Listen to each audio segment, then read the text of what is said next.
your tongue somewhere, don't know what to say. Stop and run around, oh you act like a kid. I am not your mama, just admit what you did. I got enough to do, then hang around and wait for you to grow up and be responsible. It's not hard, so I hold you accountable. I'm currently in my room and my lunch is cooking in the rice cooker, so thought I'd do it now and share some thoughts that I've been having. It's been bugging me a lot, so I thought I would share it with you guys so it can bug you as well. We're heading towards the end of the month. Isn't that crazy? I feel like I haven't done anything yet and we're like almost 1/12 of the way through. Anywho, I wanted to share some of my thoughts that has been occupying my brain to the level of unhealthiness. First of all, I want to talk about social media and identity. And this has been quite a trend currently because of the New Year resolution and the New Year rebranding. And I personally think that rebranding, that term at least, is completely bullshit. We spend so much time on social media. We scroll every single day. We spend more time on the internet than actually with ourselves. So it is not always intentional, but the conditions on how we think and how we judge, how we perceive what is good or bad, or what is aesthetically pleasing, is actually from the internet. What we call inspiration, quote unquote, can sometimes be like a quiet form of brainwashing. To be more specific, you see those people doing like vision boards of 2026 online, going on Pinterest and pinning on what aesthetic and what particular clothes they're gonna wear, activities they're gonna do with their friends, the Instagram feed that they're going to build over the year. We think we're building an identity when in reality we're just getting bits and bobs of other people's photos that we think is aesthetically pleasing. What clothes they wear, what perfume they use, all these stuffs that build an identity. It's like a niche, like a status quo. We often end up over-consuming instead because we need a pink Pilates set to be a Pilates girl, need to drink matcha. The irony of inspiration is that looking for inspiration doesn't always help you find yourself.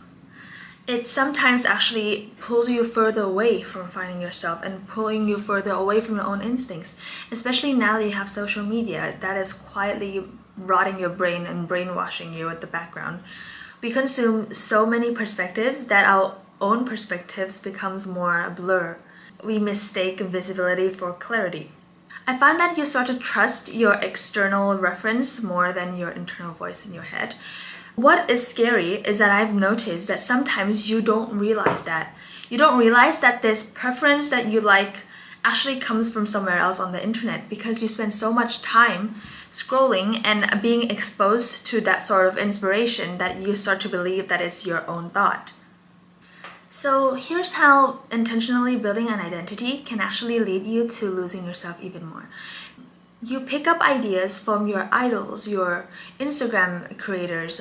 You pick up on what you think is aspirational and build that as your own image, like copying a little bit of their style into yours. So we say we want to be different. We want to build a character that is so unique to ourselves, but yet somehow we unconsciously chase what has been already accepted because we pick what looks cool, polished, or the people on Instagram who already has so many followers. Let's pause for a second and think if we are trying to actually be different, or are we just playing it safe, blending in, lying to ourselves that we're building a character. And I think one of the factors that really triggers this problem is the fact that this generation emphasizes so much on acceptance and diversity that it's often seen as cool to be different. And yet, somehow, Everyone still falls straight into the status quo, chasing towards a specific style. Are you a streetwear kind of person? Or even thoughts. Even some thoughts feels original, like it belongs to us, but we probably read it somewhere online.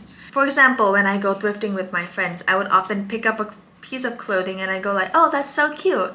Not something I would wear, but it's so cute. Because I can imagine someone else on the internet wearing it and it would look cute on them. But after a while, the repetition becomes belief. Sometimes I would buy it even though it's not something I would personally wear. Don't get me wrong, I don't have anything against things like trends if it makes you happy and if it's a part of your character building. But I just don't think it's worth spending so much money or time or your brain space. Because building a character and having a personality, being human, is not aesthetic. It's messy, it's complicated, it's all over the place, and that's so beautiful. That's what makes you you, the messy human that you are. And I really don't think we emphasize that enough. So let's go back to the term 2026, rebranding. I personally think that is completely nonsense. They even use the term rebranding, like you already know, you are not a brand. A brand has a specific image, has a specific aesthetic. That's how they attract the audience. We are not marketing strategies, we are human, like I said before. So why are you rebranding yourself? That makes no sense at all, like absolutely no sense. Not only that you have so many aspects of your life, you are also growing, consistently changing every single day. That's so beautiful. You don't need to copy anyone else's. And notice that inspiration, real, pure inspiration, comes slowly from experience and life lessons. Real preferences usually show up quietly because nothing ever comes good when it's forced. You can't build your brand overnight. You can't build yourself overnight. That's not how it works. You have this entire life to figure it out, so there's no point in rushing. It's the thought of buying the clothes that you know that you would actually wear and feel comfortable in, and it makes you confident, rather than the clothes that you buy because you saw someone else wearing it on Pinterest and you think it would fit your vision board. This also applies to how you live your life. Let's use my birthday as an example. I often find myself towards my birthday listing of the things of my bucket list that I want to do for my birthday. Leading up to my birthday, instead of feeling excited, which I should be, I start to get overwhelmed of all of the things I have yet to cross out my list of the things that I should be doing in order for it to be all-roundedly successful, which isn't the point at the first place. The point was to celebrate another year of me being here on earth. The first day I opened my eyes, not the fact that I would have a cake or an aesthetic picture to post on Instagram. Yeah, I'm also figuring out as well as we go, so my New Year resolutions become more vague. I honestly don't want to say go with the flow because I still want to know the direction I'm going. But I also don't want to be specific because you don't know what life's going to throw you away. We're constantly changing, and I am learning to accept every flaw, every ups and downs that life throws at me. And in addition, see it as something to cherish. So there's my take.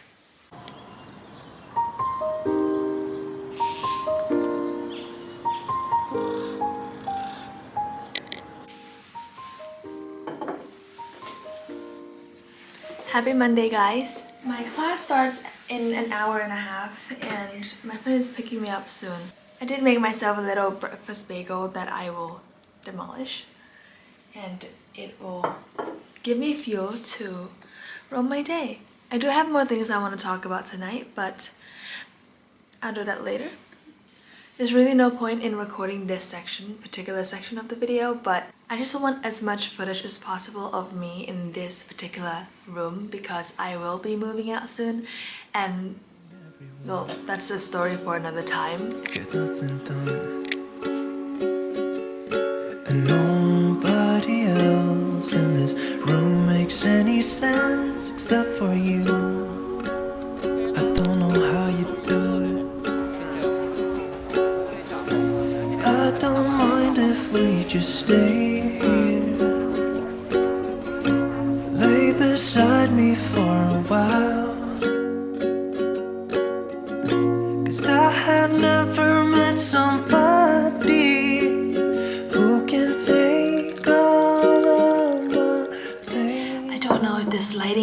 a little bit too intense, but I'm kind of vibing with this. Hi again from a different time of day.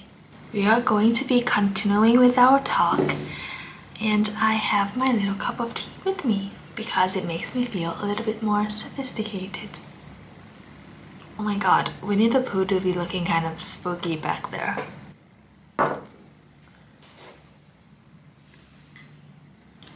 Anyways, I actually had this conversation a while back with my cousin where she mentioned that she feels uncomfortable being alone in silence and sitting with her own thoughts. And I never really truly understand what she meant, but now that I think about it, I think I do.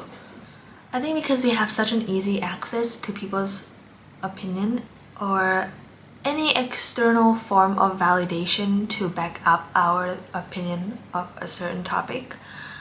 For example, seeing a movie.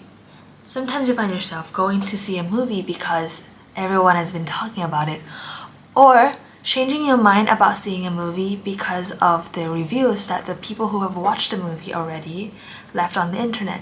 You buy books because of a good review. You quit a book that you wanted to read at the first place because someone else said that it wasn't worth reading and it wasn't worth your time, and you thought maybe that was true, so you just completely changed your mind. When in fact, that book could possibly change your life and you already missed the chance just because someone else didn't feel that it changed theirs. Or in another example is just when you're scrolling mindlessly on the internet, you see a short form content, and you catch yourself clicking in the comment section before even finishing the video you're watching, and maybe just a sneak peek to see what people think about the certain topic. Or in the same situation, you find yourself starting to have a certain opinion about the video, and then you go on the comments scrolling to find the comment that validates your opinion. And that's just a very easy and everyday clear example of how we're always constantly seeking for validation and how our instincts are now so weak because of it. And so going back to how my cousin said that she was uncomfortable in silence, it's because in the silence you have no validation. You're just left with your own thought, no guidance whatsoever, hence you feel more lost. But maybe that's the whole point. Maybe you're supposed to be a little bit lost in order to find yourself. And to truly know yourself, it doesn't happen overnight. It's not a big realization, not a light bulb moment for sure. It's the little things that you do that brings you joy. It's the repetition and the beauty in the mundane. The little things that doesn't seem so special at all, but it grounds you and it makes your heart feel a little lighter. An example of small joys might be as little as cooking your own breakfast, dancing in the kitchen by yourself, watering your plants, collecting stamps, enjoying a show or a book that everybody else says is shit, but you enjoy it. Because that's when you are most yourself. It's not when you're being productive or you're improving. And this is why I think that happiness in these little joys is the perfect key to lead you to find who you are. Because happiness isn't something you earn from being successful. It comes when you know that what you're doing is right. It comes when you're content with what you're doing. Even further, I think that we should emphasize on building these little small joys. To build through repetition. Know what makes you happy and keep finding the opportunity to do that. So to conclude, this year, I think my one and only New Year's resolution is to be more present and to trust my own happiness more and let it guide me to how I want to be spending my time. It may feel difficult, but turns out everything just a little bit easier than you imagined. You already know the answer to that. Your happiness will guide you to where you belong. Welcome to 2026. Welcome to February, apparently. Where did January go? What the heck? Like, wasn't it just autumn a few days ago? That's all I have to say. So, thank you and good night. Bye!